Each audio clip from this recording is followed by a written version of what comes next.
दुनिया का सबसे सुरक्षित शहर, अमीरों की पहली पसंद और टैक्स फ्री जन्नत। दुबई के बारे में यही कहा जाता था, लेकिन पिछले समय में ईरान की मिसाइलों ने दुबई की इस चमकती साख को मिट्टी में मिला दिया है। जिस बुर्ज खलीफा को दुनिया अजूबा मानती थी, कल उसके ऊपर मौत के ड्रोन मंडरा रहे थे। मिडिल ईस्ट की जंग अब सिर्फ सीमा तक सीमित नहीं रही।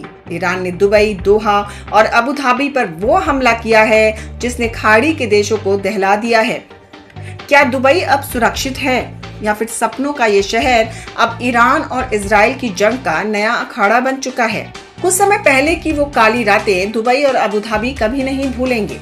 अबू धाबी के मशहूर एतिहाद टावर्स पर जब एक इंटरसेप्टेड ड्रोन का मलबा गिरा तो एक माँ और उसका मासूम बच्चा लहूलुहान हो गए।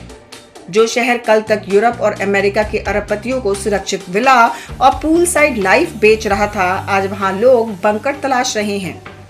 दुबई का जेबल अली पोर्ट, जो दुनिया का शिपिंग हब है, वहां आग की लपटें देखी गई। दुबई इंटरनेशनल एयरपोर्ट पर हमला हुआ जिसमें 4 कर्मचारी घायल हो गए। यह हमला सिर्फ इमारतों पर नहीं था, यह हमला दुबई की उस प्रतिष्ठा पर था जिसे बनाने में दशकों लगे थे।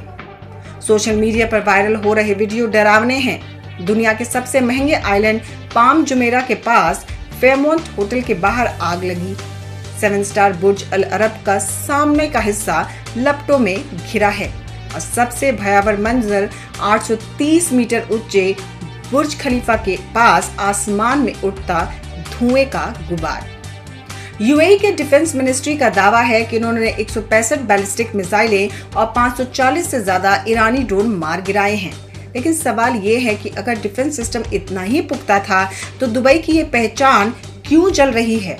मलबे की बारिश ने उन रियल एस्टेट कंपनियों के दावों की हवा निकाल दी है जो इसे दुनिया का सबसे सुरक्षित जगह बताते थे।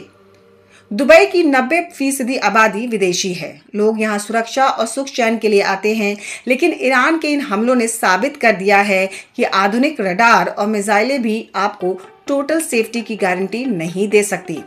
ईरान ने अपनी ताकत दिखाकर ये मैसेज दे दिया है कि अगर उसकी सरकार पर आंच आई तो वो पूरे मिडिल ईस्ट की इकोनॉमी को खाक में मिला देगा।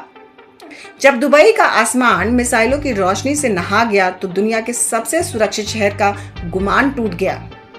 क्या फेयरमाउंट, द पाम और बुर्ज अल अरब की आग सिर्फ मलबे का खेल थी, या ये खामनेई की मौत का वो बदला था जिसने दुबई की 250 बिलियन डॉलर की रियल एस्टेट इंडस्ट्री की नींव हिला दी? क्या आपको लगता है कि इस हमले के बाद अमीर निवेशक और टूरिस्ट दुबई छोड़कर भाग जाएंगे? क्या दुबई अपनी पुरानी साख वापस पा सकेगा? अपनी राय कमेंट्स में जरूर बताएं।